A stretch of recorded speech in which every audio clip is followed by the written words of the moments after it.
திருந்தாத உள்ளங்கள் இருந்தென்ன லாபம், வருந்தாத உருவங்கள் பிறந்தென்ன லாபம், இருந்தாலும் மறைந்தாலும் பேர் சொல்ல வேண்டும், இவர் போல யாரென்று ஊர் சொல்ல வேண்டும், இவர் போல யாரென்று ஊர் சொல்ல வேண்டும், கண் போன போக்கிலே கால் போகலாமா, கால் போன போக்கிலே மனம் போகலாமா, மனம் போன போக்கிலே மனிதன் போகலாமா, மனிதன் போன பாதையை மறந்து போகலாமா. அற்புதமானவர்களே, இந்த மனிதன் போன பாதையை மறந்து போகலாமா, ஒரு அற்புதமான வார்த்தை. இந்த பாட்டை நான் பல தடவை சொல்லியிருக்கிறேன். இந்த சிந்தனையும் இந்த வரிகளும் நாம் எம்ஜிஆரை பற்றி பேசும்போதெல்லாம் எல்லா பதிவுக்குமே இது பொருந்தும். திருந்தாத உள்ளங்கள் இருந்து என்ன லாபம், எவ்வளவோ பேர் தப்பு செஞ்சு மாட்டிக்கிறான், எவ்வளவோ பேர் தவறு செஞ்சு அவன் அசிங்கப்படுறான். இந்த உலகத்தில் ஒரு ஒரு ஒரு ஒரு ஒரு மோசமான ஒரு ஜந்து மாதிரி பார்க்கப்படுறான். அப்போ கூட அவனுக்கு அசிங்கமே இல்லை. அவனுக்கு அப்போ இருந்து என்ன பிரயோஜனம்? வருந்தாத உருவங்கள் பிறந்து என்ன லாபம். அதாவது அப்படி அவன் பண்ணி கூட அதை பற்றி நாமும் வருந்தலை. அதாவது சொல்லுவார், பிறர் பழியும் தம் பழியும் நாணுவார், நானுக்கு உரைபதி என்னும் உலகு அப்படின்வார். நாணத்தை, பிறருடைய குற்றத்தை கூட, பிறர் பழியை கூட தன் பழியாக நாணுவானா யார்? நாணத்தை உண்மையாக நினைக்கிறவன். அதாவது இது நாம் எல்லாருக்குமே அந்த அந்த வழிகாட்டியாக போனார் பாருங்கள். அந்த அந்த அந்த அந்த வாழ்க்கையை நம்ம யோசித்து பார்க்கணும். தவறாக போனவங்களையும் நம்ம யோசிக்கிறது கிடையாது, நல்லவங்களையும் நம்ம யோசிக்கிறது கிடையாது. இப்போ இல்லைன்னா ஏன் இந்த சமூகம் இப்படி கிடக்குது, இந்த உலகம் இப்படி கிடக்குது? இருந்தாலும் மறைந்தாலும் பேர் சொல்ல வேண்டும், இவர் போல யார் என்று ஊர் சொல்ல வேண்டும். இந்த பாட்டு அவருக்கு அவருக்காகவே எழுதப்பட்டது மாதிரி திரு வாலி சார் அவர்கள் ஒரு அற்புதமாக அந்த வடிவமைச்சிருந்தார். இது ஏன் இன்றைக்கி இந்த பதிவு சொல்கிறேன்னா, திரு டி.ஆர். ராமன் தான். உங்களுக்கு தெரியும், அவருடைய படத்தில் தான் நான் பணம் படைத்தவன். அவர் சொல்கிறதுக்கு முன்னால் நான் சொன்னேன் இல்லையா, இந்த பதிவில் ஏன் இவர் போல் யாருன்னு கேட்டோம் இல்லையா, அவர் பாருங்கள், அது சம்மந்தமாக தான் அவர் சொல்ல போகிறாரு. அதுக்கு முன்னாலேயே சொல்ல போகிறேன். திரு கே.பி. ராமகிருஷ்ணன் அவர் உங்களுக்கு தெரியும், 40 வருஷம் எம்ஜிஆருடைய மெய்காப்பாளராக இருந்தவர். அவர் நிறைய அவருடைய அனுபவங்கள் சொல்லியிருக்கிறாரு. என்ன பாதித்த 2 விஷயம், அதில் ரொம்ப முக்கியமான விஷயம் தெரியுங்களா? அப்போலோ ஹாஸ்பிட்டலில் 1984 திரு எம்ஜிஆர் ஐயா அவர் உடல்நலம் சரியில்லாமல் ஸ்ட்ரோக் வந்துடுது.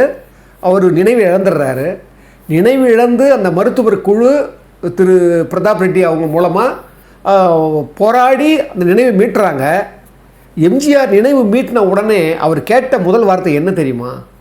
அதை சொல்லியிருப்பார் கே.பி. ராமகிருஷ்ணன் சொல்லுவார். முதல் வார்த்தையே பிரதாப் ரெட்டி கிட்ட கேட்குறாராம், எனக்கு பார்த்த மாதிரியே வைத்தியம் எல்லாருக்கும் பார்ப்பீங்களா? அப்படியே பிரதாப் ரெட்டி அப்படியே அசந்து போயிட்டாராம். அப்போலோ இப்போ இருக்கார் அவர் தான் தலைமை அந்த நிறுவனர். அவரே என்னையா மனுஷன் இவர், இவ்வளோ நினைவு நீ முதல்ல தான் நினைவு வந்துக்குது, வந்த ஒன்று என்ன கேட்குற முதல்ல மனுஷன், எனக்கு பார்த்த மாதிரியே வைத்தியம் எல்லாருக்கும் பார்ப்பீங்களா? இந்த மாதிரி ஒரு பெரிய வைத்தியம் பார்த்தீங்களே, அது மாதிரி பார்ப்பீங்களான்னு கேட்குறாருன்னா, மற்றவங்கள பற்றியே நினைக்கிற அந்த ஆத்மா யாருக்கு வரும் அப்படின்னு வியந்த அதிசயமான மனிதன் எம்ஜிஆர் ஒன்று. அதை போலவே திரு எம்.ஆர். ராதா அவர்கள் சுட்டார். உங்களுக்கு தெரியும், நம்ம 67 நிறைய விஷயம் நம்ம எல்லாருக்குமே தெரியும். அதில் பாருங்கள், அதே கே.பி. ராமகிருஷ்ணன் சொல்கிறாரு. நான் ஏற்கனவே இதை பற்றி நான் நிறைய பதிவு விட்டுருக்கேன். அவர் கீழே சுடப்பட்ட பிறகு அவர் கீழே ஓடி போர்டிகோவில் அவர் உடனே அவர் போய் ராதாண்ணன் பாருன்னு சொன்னது, அதுக்கப்புறம் இப்போ ஹாஸ்பிட்டலில் இருக்கும்போது சொன்னதெல்லாம் தெரியும். அது கே.பி. ராமகிருஷ்ணன் என்ன சொல்கிறாரு, சுடப்பட்டு எம்ஜிஆர் மருத்துவம் பார்த்து அவங்க கூடவே இவங்கெல்லாம் இருக்கும்போது எல்லாரும் என்னையே கவனிச்சிட்டு இருக்கீங்களே, போய் ராதாண்ணன் போய் பாருங்கள், அவருக்கு போய் பாருங்கன்னு சொல்லிட்டு சத்தம் போடுற மாதிரி பேசுகிறாரு. போய் ராதாண்ணன் பாருங்கள் அப்படின்றாராம். அப்போ அந்த கே.பி. ராமகிருஷ்ணன் சொல்கிறார், என்ன அகிம்சாவாதி எம்ஜிஆர், எப்பேற்பட்ட அகிம்சாவாதி, நாங்கள்லாம் அப்படியே கண்ணீர் விட்டோம். ஏன்னா தான் சுடப்பட்டதே அவரால், சுடப்பட்டவர் பாருங்கள், சுடப்பட்டவர் சொல்கிறாரு, நீங்கள் ஏன் என்னையே பார்த்துக்கிட்டு இருக்கிறீங்க? நான் ஏற்கனவே கூட சொன்னேன், எஸ்எஸ்ஆர் அவர்கள் போய் பார்க்கும்போது, நீ என்னப்பா என்னையே பார்த்துட்டு பேசிகிட்டு இருக்காது, இப்போ அண்ணன் எப்படிப்பா பார்த்துட்டு வா. இதை சினிமா எடுத்தால் கூட ஒத்துக்க மாட்டாங்க ஐயா. அப்படிப்பட்ட ஒரு அற்புதமான அகிம்சாவாதி எம்ஜிஆர். அப்போ பாருங்க, அது மட்டும் இல்லை, அவர் நான் பல தடவை சொல்லியிருக்கிறேன், அவர் வந்து நானியன் பிறந்தேன் எழுதும்போது கூட, அவருடைய சுயசரிதை எழுதும்போது கூட 70 72 வரைக்கும் எழுதுறாரு. அப்போ கூட அவர் ராதானந்த் தான் குறிப்பிடுறாரு. அவரை பற்றி நாடகத்தை விமர்சிக்கிற போது கூட என்ன மாதிரி ஒரு உருவம், என்ன மாதிரி கம்பீரம், என்ன மாதிரி வந்தாருன்னா அவரை மிக பிரபல்யமாக, அதாவது ஒரு பெருமிதமாக குறிப்பிடுறாரு திரு எம்ஜிஆர் அவர்கள். இதுக்கெல்லாம் எவ்வளோ பெரிய மனசு வேணும். அதான் சொல்லுவாங்க, இன்னா செய்தார்க்கும் இனியவே செய்யாக்கால் என்ன பயத்ததோ சால்பு. உனக்கு துன்பம் கொடுத்தவனுக்கு கூட நீ நல்லது செய்யலைன்னா உனக்கு எதுக்கடா குணம், உனக்கு எதுக்கடா பண்பு அப்படின்னு ஐயா கேட்குறார். பாருங்கள், செய்தி அறிவில் சொல்லுவார், கொன்றன்ன இன்னா செய்யணும் அவர் செய்த ஒன்று நன்று உள்ள கெடும் அப்படின்னுவார். ரொம்ப அற்புதமான குறள் அது. இது எடுத்துக்காட்டி எம்ஜிஆர் தான். அதாவது ஒருத்தன் கொள்கிற அளவுக்கு ஒருத்தன் வந்துட்டா கூட அவனை செஞ்ச ஒன்று நன்றுன்னாரு. நன்று ஒன்றுன்னு சொல்லலை ஐயா, வள்ளுவர் ஐயா. ஒன்று நன்று, ஒரு நல்லது இருக்குண்டா, அவன் கொல்ல வந்துட்டா கூட அந்த ஒன்று எண்ணி பாடுறான். நான் பாருங்க, அதையெல்லாம் எண்ணி பார்த்துருக்கிறார் எம்ஜிஆர். இல்லைன்னா இந்த எண்ணமெல்லாம் வராதுங்க. அதாவது அதுக்கப்புறம் கேபி ராமகிருஷ்ணன் ஐயா சொல்கிறாரு, ஒரு தடவை வந்து ஒரு சிறையிலேருந்து மீண்டும் ஒரு நிகழ்ச்சியில் கலந்துக்கிறாரு எம்ஜிஆர், சிஎம்மாக இருக்கிறாரு. அந்த சமயத்தில் அவரும் எம்ஆர்ஆ தான் வந்திருக்கிறாரு. எம்ஆர்ஆ தான் வந்திருக்கிற போது அவர் ஒதுங்குறாராம், இவர் இருக்கிறாரு சொல்லிட்டு ஒதுங்குறாராம். எம்ஜிஆர் அவர்கள் தேடி போய் அவரை போய் பார்த்துட்டு, அண்ணே நல்லா இருக்கீங்களான்னு கேட்டு வந்ததா கேபி ராமகிருஷ்ணன் குறிப்பிடுறாரு. சில பேர் அதை மாற்றிலாம் சொல்லியிருக்கிறாங்க. அதாவது வந்து அதை சொல்லத்தான் செய்வாங்க, இந்த உலகம் அப்படித்தான். ஆனால் கேபி ராமகிருஷ்ணன் கூடவே இருந்தவர். அவர் எப்படியேப்பட்ட அதிசயமான மனிதர்னு அவர் குறிப்பிடும்போது அதை குறிப்பிடுறார். இந்த மனது யாருக்கு வரும்? இதை ஏன் நான் சொல்கிறேன்னா, திரு ராமண்ணா அவர்கள் அவர் எதுக்கு சொன்னார்னா, பறக்கும் பாவை பற்றி பேசினே வராரு. அப்போ சொல்கிறாரு, பறக்கும் பாவைன்னு ஒரு படம், த கிரேட்டஸ்ட் ஷோ ஆன் எர்த்துன்னு சொல்லி சிசில் பி டிமிலின்னு ஒரு பெரிய டைரக்டர், அவர் தான் 10 கமாண்ட்மெண்ட்ஸு, கிளியோபாட்ரா இதெல்லாம் அவங்க எடுத்தவர். அவர் வந்து மிகப்பெரிய ஆங்கில இயக்குனர் ஹாலிவுட்டில். அவர் அந்த மாதிரி ஒரு ஷோ, அந்த படம் பார்த்த உடனே திரு டி.ஆர். ராமன் என்ன சொல்கிறாரு, இதுக்கு வந்து கரெக்டாக இருக்கும் எம்ஜிஆர் ஐயா சொல்லி என்ன பண்ணுறாரு, பறக்கும் பாவைன்னு டைட்டில் வச்சு அந்த படம் எடுக்கணும்னு, சர்க்கஸ் சம்மந்தப்பட்ட படம் அது. அப்போ திரு எம்ஜிஆர் அவர்களை போய் மூவ் பண்ணி எல்லாத்தையும் கால்ஷீட்லாம் வாங்கிட்டு இதுக்கு அவர் என்ன பண்ணுறாரு, வேலூரில் ஜெமினி சர்க்கஸ் அப்போ இருந்து தான். அப்போ ஜெமினி சர்க்கஸை அங்கே போய் சந்தித்து அவங்கள வந்து வரவழைச்சி ஒரு நாளைக்கு அந்த சர்க்கஸை பண்ணி 20,000 ரூபாய் அவங்களுக்கு, சாப்பாட்டுக்கு மட்டுமே 10,000 ரூபான்னு சொல்லி, இப்போ இருக்கு பாருங்கள் அந்த போரூருக்கு பக்கத்தில் ஏஆர்எஸ் கார்டன்னு, அந்த இடத்துல தான் அப்போது அவங்கள வந்து இருக்க வச்சு அவங்கள ஒரு முகாம் மாதிரி அமைச்சு கொடுத்து ஒரு நாளைக்கு மொத்தம் 30,000 ரூபாய் அந்த காலத்துலேயே 20 நாள் ஷூட் பண்ணாராம். அது பாருங்கள், எல்லாம் ரெடி பண்ணிட்டு வரும்போது எம்ஜிஆர் வந்து கால் ஷீட் மாற்றி கேட்டாராம். சொல்கிறார் டி.ஆர். ராமன் ஐயா, எப்போவுமே எம்ஜிஆர் மாற்றி கேட்டதே கிடையாது, ஆனால் அந்த படத்துக்கு ஏன்னு தெரியல எங்களை வந்து கொஞ்சம் கால் ஷீட் மாற்றணும்னு சொன்ன உடனே அப்போ நான் சொன்னேன், அவங்க வெளியூருக்கெல்லாம் போக வேண்டியிருக்கும், அதனால் முதலே சொல்லிட்டாங்க அப்படின்னு சொன்ன உடனே என்ன பண்ணார் எம்ஜிஆர், சரி வேணாம் அதில் நம்ம பண்ணிக்கலாம்னு சொல்லிட்டு பண்ணி கொடுத்தாராம். அப்போ அந்த நிகழ்ச்சியெலாம் குறிப்பிடுறாரு. அதாவது வழக்கமான படங்களில் வந்து ஒரு வில்லன் தான் போடுவேன், 2 வில்லன் தான் போடுவேன். இந்த படத்தில் தான் மனோகர், எஸ்.ஏ.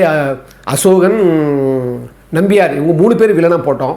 அதை போலவே எம்ஜிஆருக்கு வந்து எப்போவுமே எங்கள் படத்துகளில் விதவிதமான உடைகளை பண்ணுவார். அந்த விதைகள் அந்த ஒவ்வொரு சீனுக்கும் பல உடைகள் தைப்பாங்களாம்.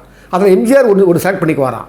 அதை போல் எப்படி அவர் உடைகளில் வந்து கவனம் ரொம்ப ரசனைக்குரிய வரான் எம்ஜிஆர் சொல்கிறார். அவர் அந்த உடைகளில் எப்படி இருந்தாரோ அதே போல் பூட்ஸ் எல்லாம் கூட பார்த்தீங்கன்னா நிறைய வண்ணமான பூட்ஸ் கொண்டு வந்துடுவாராம். அதில் அவர் தேர்ந்தெடுப்பாராம். அப்போ அந்த காலத்தில் எம்ஜிஆருடைய ட்ரெஸ்ஸஸ், அந்த காஸ்டியூம்ஸ் மாதிரியே அவருடைய பூட்ஸு கூட பார்த்துட்டு ரசிகர்கள் வந்து ரசிப்பாங்களாம். அதை நுணுக்கமாக குறிப்பிடுறாரு டி.ஆர். ராமன் ஐயா அவர்கள். அப்படித்தான் ஒவ்வொரு விஷயத்துலையும் பார்த்து செய்வாராம் திரு எம்ஜிஆர் அவர்கள். அவர் சொல்கிறாரு, அவர் அந்த அனுபவங்களை சொல்லிட்டு போகும்போது அப்போ தான் அந்த விஷயம் சொல்கிறாரு. எனக்கு வந்து அப்போ நான் பண்ணி முடித்த பிறகு எம்ஜிஆர் வந்து 67க்கு முன்னால் பவானின்னு ஒரு படம் எடுத்தேன். அந்த படத்தில் திரு எம்.ஆர். ராதா அவர்களும் ஜெயந்தி அவர்களும் நடிக்கிற அந்த எம்.ஆர். ராதா அந்த நடிக்கிற போது எம்ஜிஆர் சுடப்படுற காலத்துக்கு கொஞ்சம் முன்னாடி தான் ஷூட்டிங் நடந்திருக்குது. அப்போவே பாருங்கள், எம்.ஆர். ராதா சொல்லுவாராம், வந்த உடனே சுறுசுறுப்பாக இருப்பாராம், எப்போவுமே வழக்கத்துக்கு மாறாக சுறுசுறுப்பாக இருப்பாராம். இது வரைக்கும் சினிமாவில் யாருமே செய்யாத ஒரு புரட்சி பண்ண போகிறேன், நான் விரைவில் ஒரு சாதனை பண்ண போகிறேன்னு சொல்லுவாராம். இது எதுவோ சொல்லிட்டு இருக்காருன்னு நினச்சிட்டாராம் டி.ஆர். ராமன் ஐயா. அது மட்டும் இல்லை, ஜனவரி மாதம் 12ஆம் தேதி சொல்கிறாரு. அதுக்கு முன்னால் ஜனவரி 11ஆம் தேதி கடைசி நாள், அதுக்கு முன்னால் ஷூட்டிங்கா, பவானி ஷூட்டிங். அன்றைக்கி பாருங்கள், அன்றைக்கி ஷூட்டிங் பண்ணும்போது ஜெயந்தி கூட சொல்கிறாங்களாம், நீ தான் என் கூட நடிக்கிற கடைசி நடிகைன்னு நினைக்கிறேன் அப்படின்னு சொல்லி நீ தான் கடைசியாக என் கூட நடிக்கிற கடைசி நடிகை அப்படின்னு சொன்னாராம் எம்.ஆர். ராதா. அதை குறிப்பிடுறார். ஸோ அப்போ என்னென்னா திரு எம்.ஆர். ராதா அவர்களுக்கு முதலே சுடுறது மட்டும் இல்லை, சுட்டுட்டு நாம் சுட்டுக்கணும்னு சொன்னார் பாருங்க, அது உண்மை. இதோட நம்மளோட வாழ்க்கை முடிய போகுதுன்னு அவர் முடிய பண்ணியிருக்கிறார் பொறுத்துருது.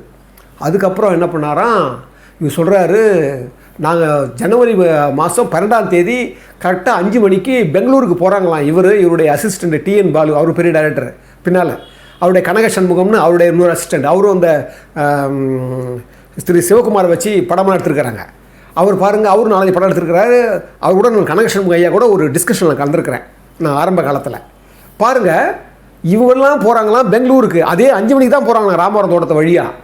அவர் சொல்கிறாரு, அவங்க போகும்போது உண்மையிலேயே அந்த சத்தங்கள் கேட்டிருந்தா கூட, வெடிக்கிற சத்தம் கேட்டிருந்தா கூட நாங்கள் நம்பியிருக்க மாட்டோம் எம்.ஆர். ராதா ஐயா சுட்டார் அப்படின்னு சொல்லி. நாங்கள் போயிட்டோம் பெங்களூருக்கு போன பிறகு மறுநாள் காலையில் கொட்டை எழுத்தில் பெங்களூரில் தினசரியில் வருது, எம்.ஆர். ராதா எம்ஜிஆரை சுட்டு விட்டார்னு கொட்டை எழுத்தில் போடுறாங்க. என் கண் அப்படியே நிலை குத்தி போச்சு, என்ன பண்ணுறதே தெரில. திரும்பி நாங்கள் வந்துட்டோம், உடனே பெங்களூருக்கு வந்துட்டோம். நல்லா கவனிங்க, இதைத்தான் சொல்கிறார். ஏற்கனவே பாருங்கள், இங்கே தான் நான் யோசனை பண்ணேன். திரு எம்ஜிஆர் அவர்கள் சுடப்பட்டதெல்லாம் தெரியும், உங்களுக்கு அந்த நிகழ்ச்சியெலாம் தெரியும். ஆனால் பாருங்கள், உலகத்திலேயே சுடப்பட்டு திரு எம்ஜிஆருக்கு ஏதாவது தப்பாக நேர்ந்து போயிருந்தாலும் தப்பாக போயிருக்கோம். அவர் பிழைச்சிருந்தா, எம்.ஆர். ராதா பிழைச்சிருந்தா, எம்.ஆர். ராதா ஐயா பிழைச்சி இவர் மறைஞ்சாலும் தப்பாக போயிருக்கோம். ஒருவேளை இவர் பிழைச்சார் இல்லையா, எம்.ஆர். ராதா ஐயா மறைஞ்சு போயிருந்தால் கூட பெரிய தவறாக இருந்திருக்கும். என்ன காரணம் நான் நினச்சேன், ஏன் இப்படி ஒரு நிகழ்வு நடக்கும்போது இறைவன் 2 பேருமே சொல்கிறாரு, தமிழ் சினிமாவில் 2 பெரிய ஒரு தலைகளை வந்து நம்ம இழக்க போகிறோமா நான் ஃபீல் பண்ணேன்னு ராமனையா சொல்கிறாரு. ஆனால் நான் யோசனை பண்ணேன், தர்மம் பாருங்கள், நான் சொன்ன பாருங்கள், அறிவினான் ஆகுவதுண்டோ பிரிதின் நோய் தன்னோய் போல் போற்றா கடைன்னு சொல்லுவார் ஐயா. ஒரு அறிவு இருந்து உங்களுக்கு என்னடா பிரயோஜனம், அத்தோ நோய் உன்னோயா நீ கருதலைன்னு சொன்னால் அது கருதில்லை. நம்ம எல்லார்கிட்டையும் தன்னை சுட்டவரையே அவர் வாழணும், அவர் எப்படி இருக்கிறாரு, அவரை போய் பாருங்க, அவர் எப்படி இருக்கு அப்படின்னு நினைக்கிற உள்ளம் இருக்குதுன்னா அந்த தர்மத்தினுடைய மதிப்பை கொஞ்சம் யோசிச்சு பாருங்க. அந்த மதிப்பில் அவர் ஒருவேளை இவர் எம்ஜிஆர் பிழைச்சிட்டாரு, அவர் போயிருந்தா கூட அது ஒரு மாதிரியாக இருந்திருக்கும். எம்ஜிஆருக்கே ஒரு மாதிரியாக இருந்திருக்கும், நமக்கெல்லாம் தப்பாக எடுத்துக்க மாட்டோம், ஆனால் அவருக்கு ஒரு மாதிரியாக இருந்திருக்கும். அந்த தர்மம் பாருங்கள், அவருடைய தர்மம் அவரையும் காக்க வச்சிருச்சு. அதனால தான் சுடப்பட்டவருடைய தர்மம் சுட்டவரையே காப்பாற்றிடுச்சு. இதுதான் அதோடைய தாத்பரியம். ஏன்னா சொல்கிறார் அவர் டி.ஆர். ராமண்ணா சார், அதாவது நாங்கள் வந்து பெங்களூருக்கு கதை டிஸ்கஷனுக்காக போனோம், நம்ம வந்துட்டோம்.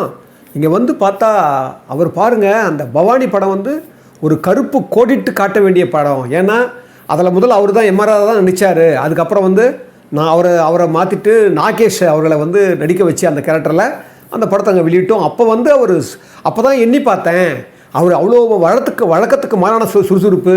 அப்புறம் நான் ஒரு புரட்சி பண்ண போகிறேன், இந்த சினிமா உலகத்திலே நான் ஒரு சாதனை பண்ண போகிறேன். ஜெயந்தி அந்த நடிகை அவங்க கூட நடிக்கிற போது நீதானா என் கூட நடிக்கிற கடைசி நடிகை, பரவாயில்ல, வெரி குட் அப்படிலாம் சொன்னதெல்லாம் யோசித்து பார்க்குறேன். அப்போ அவர் முதல்லையே அவர் திட்டம் தீட்டி இருக்கிறாரு. அதாவது எப்படின்னா சொல்கிறதுக்கு மட்டும் இல்லை, சுட்டுட்டு தன்னை அழிச்சிக்கணும்னு அவர் முடிவு பண்ணியிருக்கிறார். ஆனால் பாருங்கள், அப்படியே அந்த மாற்றம் எப்படி பாருங்கள், நான் ரொம்ப வியக்கிறேன் நான் அந்த நிகழ்ச்சியை. அதாவது எம்ஜிஆர் ஐயாவை சுடப்பட்டவர், அவர் சுட்டவர், அது மட்டும் இல்லைங்க, அவருடைய எண்ணம் குணத்தை பாருங்கள் எம்ஜிஆர். அதுக்கப்புறம் சிறையிலேருந்து வந்துடுறாரு, நான் சொன்ன பாருங்கள், ஒரு நிகழ்ச்சியில் பார்த்துக்கிட்டாங்கன்னு சொன்னால் அது கூட விட்டுருங்க, மறைஞ்சிடுறாரு எம்.ஆர். ராதா அவர்கள். மறைஞ்சிட்ட பிறகு அவருக்கு வந்து ஒரு கண்ணீரஞ்சலி செலுத்துகிறாரு. எப்பேற்பட்ட வந்து ஒரு நடிகை வேளவர், எப்பேற்பட்ட ஒரு நடிகன்னு சொல்லி ஒரு அற்புதமான ஒரு கண்ணீரஞ்சலி செலுத்துகிறாருங்க. இதெல்லாம் யாருக்கு இந்த பண்பு வரும், நல்லா கவனிங்க. அதாவது எதுக்கு நான் சொல்கிறேன்னா, பகை நட்பாக கொண்டொழுகும் பண்புடையாளன் தகைமை கண் தங்கிற்றே உலகுன்னுவார், பகை திறம் தெரியல சொல்லுவார் ஐயா. அதாவது பகையே கூட அப்போ என்னன்னா உயிர்களை நேசிக்கிறார் அவர். அது சொன்ன பார்த்தீங்களா, இந்த மாதிரி குணமெல்லாம் யாருக்குமே வராது. ஒரு தடவை சொன்னால் பரவாயில்லைங்க, எல்லா கட்டையுமா சொல்ல முடியும். எஸ்எஸ் கடை சொல்கிறாரு, கூட இருந்தவங்க மீக்காவோட சொல்கிறாரு, அங்கே கிழமை சொல்கிறாரு. அதுக்கப்புறம் வரலாறை பார்த்தா செங்கல்பட்டு கோர்ட்டில் எம்.ஆர். ராதா ஐயா வராரு, இவர் சாட்சி சொல்ல போகிறாரு, இவர் விசாரணைக்கு போகிறாரு. விசாரணைக்கு போகும்போது கோர்ட்டில் கூட போகும்போது இவர் வணங்கிட்டு தான் 2 பேரும் கும்பிட்டு தான் போய் அந்த கூண்டில் ஏறுறாரு எம்ஜிஆர் அவர்கள். என்னையா அது யாரால் முடியுமா, செய்ய முடியுமா இதை? அதுதான் எம்ஜிஆர். ஏன்னா நான் ஏன் அந்த பண்புகளை நான் உள்வாங்கி நான் இதை வந்து நான் வெளிப்படுத்துகிறேன் அப்படின்னா, அந்த பறக்கும் பாவைன்னு முதல்ல வண்ணப்படம் எடுக்கிறாங்க யார், டி.ஆர். ராமன் ஐயா. அந்த பாரு அந்த மாதிரி எடுத்து அந்த மாதிரி அவர் வந்து உள்ளே வந்து அதுக்கப்புறம் இதெல்லாம் அந்த அனுபவங்களை சொல்லும்போது அவர் எப்படி சொல்கிறாரு எம்ஜிஆரை பற்றி சொல்லும்போது, அவர் நாட் ஓன்லி வெறும் நடிகரோ ஒரு இதுவாக கிடையாதுங்க. நான் வந்து என்னுடைய வீட்டில் வந்து என்னுடைய தங்கையினுடைய பெண் வந்து மங்கைன்னு பேர், அந்த அம்மாவுக்கு வந்து நாங்கள் வந்து மாப்பிள்ளை பார்க்குறோம். அப்போ திரு எம்ஜிஆர் அவர்களே என்ன பண்ணாராம், அதை அவர் எடுத்துக்கிட்டு அந்த மாப்பிள்ளையை அவர் தான் பார்த்தாராம். நிச்சயம் பண்ணும்போதே வந்தாராம் எம்ஜிஆர். எப்போ தெரியுங்களா, சுலோசனா சம்பத்துன்னு தாங்க பாருங்க. இப்போ தெரியும் உங்களுக்கு, அவருடைய பையன் மதியா, அது கூட எம்ஜிஆர் தான் ஃபிக்ஸ் பண்ணாராம். ஃபிக்ஸ் பண்ணி அவர் கையில் நிச்சயதார்த்தம் எழுதினாராம். நிச்சயம் பண்ணிவிட்டு திருமணத்துக்கு எல்லா அமைச்சர்களும் வந்தாங்களாம். அவர் என்னன்றார் ராமன் ஐயா, எங்களுடைய குடும்பத்தில் ஒருத்தராக எங்களை நினச்சாரு பாருங்கள். அப்போ வந்து டிஆர் ராஜகுமாரி அம்மா, அவங்க எப்படி அவங்க பழக்கமாக வந்திருக்கோம், டிஆர் ராமண்ணா பெரிய குடும்பம் பாருங்கள், அதை சொல்கிறார் அவர். சொல்லிவிட்டு அது மட்டும் எங்களுக்கு முக்கியம் இல்லை, அதை விட முக்கியமானது என்னென்னா, நான் எப்போவுமே அவர் நினைக்கிறது எங்கன்னா, என்னுடைய தெய்வமாக நினைக்கிற என் தாய் இறந்தபோது என்னுடைய வீட்டில் வந்து எனக்கு ஆறுதல் சொல்லி கண்ணம்மாப்பேட்டை சுடுகாடு வரைக்கும் கூடவே நடந்து வந்தார். அந்த அன்பை நினச்சி நினச்சி நினச்சி நினச்சி நான் எப்போயும் பரிதவிக்கிறேன்னு அவர் சொல்கிறார்.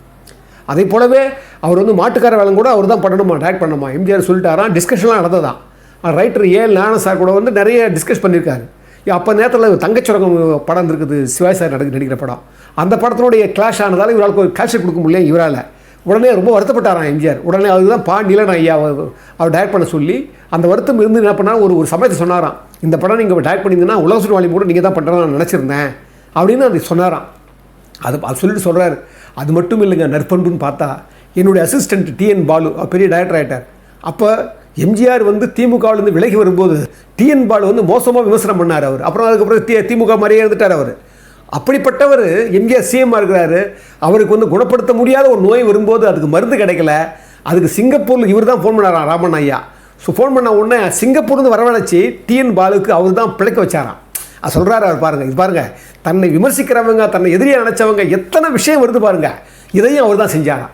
அப்போ சொல்கிறார் எம்ஜிஆர் பற்றி அவர் சொல்லும்போது, அவர் வந்து முதல்ல 1977 அவர் வந்து சிஎம் பதவியேற்ற அதே நாளில் மாம்பழம் ஆஃபீஸுக்கு சாயங்காலம் வந்தார். வரும்போது நாங்கள் பார்க்க போன உடனே பத்திரிகையாளர்கள் எல்லாமே இருந்தாங்களாம். பத்திரிகையாளர்கள் விஐபிஸ் நிறைய பேரே இருந்தாங்களாம். என்னை பார்த்த உடனே முதல்ல என்ன தான் வரவழைச்சார்.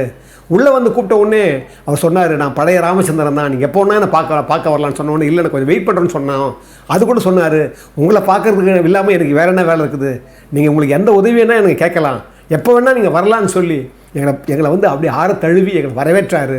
அந்த மாதிரி பண்பு, இவ்வளோ பண்புகளும் வேறு யாருக்கு இந்த உலகத்தில் வராது. அதை போலவே உலக சுற்று வாலிபன் தெரியும் உங்களுக்கு. அந்த படம் பெரிய பிரச்சனை, அரசியல் பிரச்சனை மாட்டிக்கிட்டு அதுக்கப்புறம் வந்து அவர் ரகசியமாக பிரிண்டெல்லாம் வந்து பாம்பேயில் போட்டு எங்களை ரகசியமாக ஒரு ப்ரொஜெக்ஷன் பண்ணார். அது என்னை கூப்பிட்டாரு, வந்து பார்த்தா நான் மிரண்டு போயிட்டேன், பிரமாதமாக எடுத்துருக்கிறீங்க, இந்த படம் பெரிய ஹிட்டாகவும் சொன்ன உடனே கட்டி பிடிச்சி அந்த வாழ்த்துக்கு நன்றி சொன்னார். அப்படிப்பட்ட இந்த உலகத்தில் அப்படிப்பட்ட ஒரு அதிசயமான ஒரு பிறவி இந்த உலகத்தில் இருக்காதுன்னு சொல்லி டிஆர் ராமன் குறிப்பிட்டிருந்தார். அதாவது நான் இதை ஏன் சொல்கிறேன்னா, அவரை பற்றி நான் நிறைய சொல்லிட்டேன். எவ்வளவு ஒவ்வொருத்தர் வாழ்க்கையிலையும் திரு எம்ஜிஆர் அவர்கள் எவ்வளவு இன்வால்மெண்ட் ஆகிருக்கார் பாருங்கள், எவ்வளோ விஷயத்தை செஞ்சுருக்கார் பாருங்கள். இதாகத்தான் இந்த பண்புத்தான் நான் வந்து மேலும் மேலும் மேலும் மேலும் கொண்டு போகணும்னு சொல்கிறேன். அதுக்காகத்தான் இந்த பதிவுலாம் போட்டுட்ருக்கிறேன். ஏன்னா அவர் சொன்ன மாதிரி அந்த பாட்டில் வரும், நீ பார்த்த பார்வைகள் கனவோடு போகும், நீ சொன்ன வார்த்தைகள் காற்றோடு போகும், ஊர் பார்த்த உண்மைகள் உனக்காக வாழும், உணராமல் போவோர்க்கு உதவாமல் போகும். பாருங்க, ஊர் பார்த்த உண்மைகள் உனக்காக வாழும்னா உங்களை பற்றி ஊர் பார்த்த உண்மைகள் இல்லை, திரு எம்ஜிஆருடைய வாழ்க்கை, அவங்க சம்பந்தப்பட்ட வாழ்க்கை, பெரிய மேதைகளுடைய வாழ்க்கை, தலைவருடைய வாழ்க்கையெல்லாம் இருக்க, அது ஊர் பார்த்த உண்மைகள். அந்த உண்மைகள் நமக்காக வாழ்ந்து கொண்டிருக்கிறது. அதை உணரவில்லை என்றால் உதவாமல் போகும். இதுக்குத்தான் இவ்வளோ கடினப்பட்டு ஒவ்வொரு பதிவையும் நான் போட்டுட்ருக்கிறேன். அந்த பதிவுகளை ஏன் இவ்வளோ கஷ்டப்பட்டு போட்டிருக்கேன்னா, அந்த ஊர் பார்த்த உண்மைகளாக அவங்க இருக்கிறாங்க. அவங்க பார்த்த உண்மைகளை நாம் உணரவில்லை என்றால் நாம் உதவாமலே போயின்னு சொல்லி இந்த அற்புதமான அந்த பதிவு எவ்வளோ நேரம் பொறுமையாக கேட்டு உங்கள் எல்லோரையும் வணங்குவதில் நான் பெருமகிழ்ச்சி கொண்டு நன்றியோடு உங்களை நன்றி தெரிவிக்கிறேன். அன்புள்ள மிக்கவர்களே, எல்லோரையும் வணங்குகிறேன். இந்த அற்புதமான தமிழ் தீயை வந்து ஆதரிக்கிறவங்க, பேசுகிறவங்க, பிளெஸ்ஸிங் கொடுக்குறவங்க நிறைய பேர். சில பேர் அவங்களால முடிந்த அந்த அன்பை பொருளுதவியாக தராங்க. அவங்களெல்லாம் நான் மீண்டும் வணங்குகிறேன். அவங்களுக்கெல்லாம் நான் எப்பவும் நன்றியுடையனாக இருப்பேன். என்னென்னா, இப்போ அவங்கள மாதிரி சின்ன சின்ன உதவி செய்கிறதால தான் எனக்கு தமிழ் தீயை கொண்டு வர முடியுது, இல்லைன்னா என்னால் கொண்டு வர முடியாது. அந்த வகையில் அவங்களெல்லாம் நான் நன்றி தெரிவிக்கிறேன். அதே காலத்தில் இன்னும் கூட இதை பார்க்குறவங்க உங்களால் முடிந்த நிலை இருந்ததுன்னா, உங்களுக்கு அந்த இதயம் இருந்ததுன்னா, கொடுக்குன்ற எண்ணத்தை இறைவன் உங்களுக்கு விதைச்சான்னா நிச்சயமாக எங்களுக்கு கொடுங்க. நாங்கள் டெவலப் பண்ணணும்னு நான் நினைக்கிறோம் தமிழ் தீயை. அதுக்கு கொஞ்சம் ஒரு வகை இல்லாமல் தான் நம்ம அப்படியே அட்ஜஸ்ட் பண்ணி போயிட்டுருக்கிறோம். உங்களால் முடிந்ததுன்னா அந்த அன்பை செலுத்துங்க. அந்த அன்பை நான் உங்களுடைய பாதங்களில் பணிந்து ஏற்றுக்கொள்வோன்னு சொல்லி ரொம்ப அற்புதமான இந்த நேரத்தில் உங்கள் எல்லாருக்காகவுமே நான் இறைமையை பிரார்த்திக்கிறேன்.